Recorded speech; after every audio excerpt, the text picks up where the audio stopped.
Okay, I've been asked to do the last one, which is elaboration. And the idea here is that you would be able to elaborate on your learning and you'd be able to kind of take what you've learned and apply it to other things in your life. So I'm going to just go into the slides that have been put together and I'll try to explain them maybe in other words. We'll go through what is in the slides and then I'll also explain to you, maybe give you some examples or try to put it in sort of normal everyday language for you. So elaboration means how are you actually going to do it? How are you going to take what you studied and apply it to something that you need to apply it to? And it doesn't necessarily mean when you elaborate on your learning that you're doing it on a test.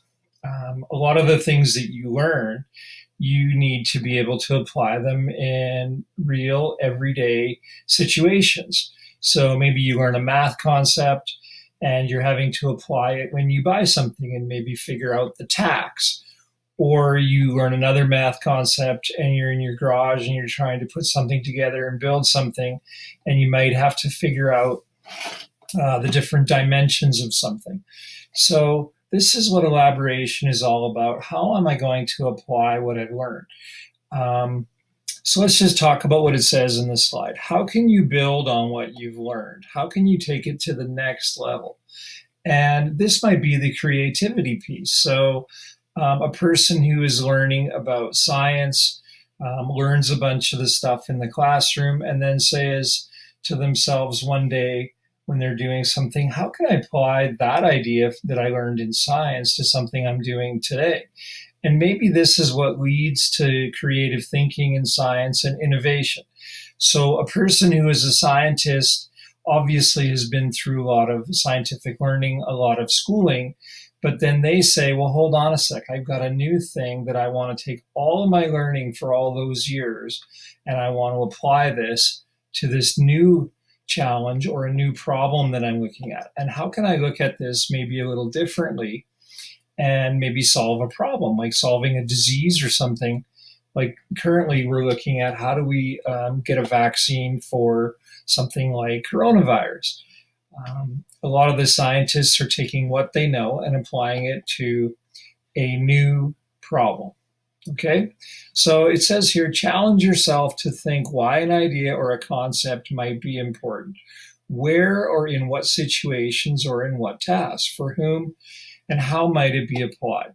And so I really think that the coronavirus thing is a really good example because they're trying to figure out what things they've used in the past that have maybe have been successful on other types of outbreaks and other types of diseases, and how those things might have similarities to the new virus, and how they might take the things they've used in the past and apply them to the new virus. And they're also having to look at how this one's a bit different, etc. So those are the things that are currently going on behind the scenes to figure out that particular problem. You're taking a whole bunch of learning and applying it to a new situation and trying to figure out what fits and what doesn't fit. Okay, so I'm going to go through slide number 31, the last one. Do the ideas relate to any other things you've learned, including in other classes or learning opportunities outside of the school? Sometimes, as I said before, you might be looking at math problems and trying to build something or trying to figure out a problem. You might have learned something in social studies about something that's going on in the world, and you see something very similar and go, you know what, I think I see a pattern here developing. And maybe what I learned can apply to this new thing that I'm hearing about. And this is also a chance for you and anyone really to make a ton of money by innovating on something and coming up with maybe a solution to something that happened a long time ago, knowing a solution that happened a long time ago and applying it to something new today. So it's kind of an idea. Elaborating can mean you're taking what you already know and applying it to something new. So, do the ideas relate to any other things you've learned, including in other classes or learning opportunities outside of the school? Do they relate to your own experiences or memories or to something you might be planning for the future. And you might have a real interest in something like electronics. And maybe you see something that is happening now or happened a long time ago. Maybe you read about it or you learned about it, and you get a new idea and you say, hey, I want this electronic thing to do this. And if you come up with that for something that maybe you're doing with your job, maybe you come up with an innovative solution to a problem, and it can be something that everybody in the world has to have.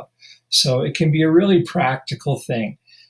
Taking your learning from the classroom or from the real world and putting it into an everyday solution can really be something that can help the world. It can be very innovative. Hi, Baker. So just to recap on the amazing information from your teachers about study skills. First, a thank you to Miss Field for talking to us about retrieval.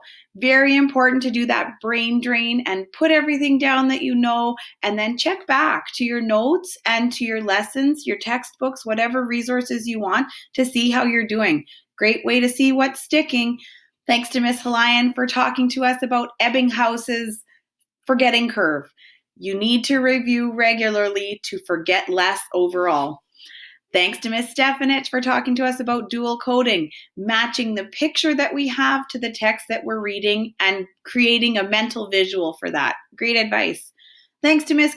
Capiccio for talking to us about interleaving practice, spacing out your practice and changing the order in which you review to help encourage your memory to hang on to it for when you need it most. Thanks to Ms. Amajar for talking to us about concrete examples. Didn't you love her example of the beach and really describing it using your senses? That's how you know a place and you've described it well. And that's really doing that from memory. And also using candies to do math. I loved that idea. Thanks to Mr. Nelson for talking to us about elaboration. Can you talk about what you're learning in a real life context? Are you using math to help you create things and measure things and build things in your garage? Yeah, you are. So good job, Baker. We hope that these study skills will help you move forward in your learning. Have a great summer. We wish you all the very best.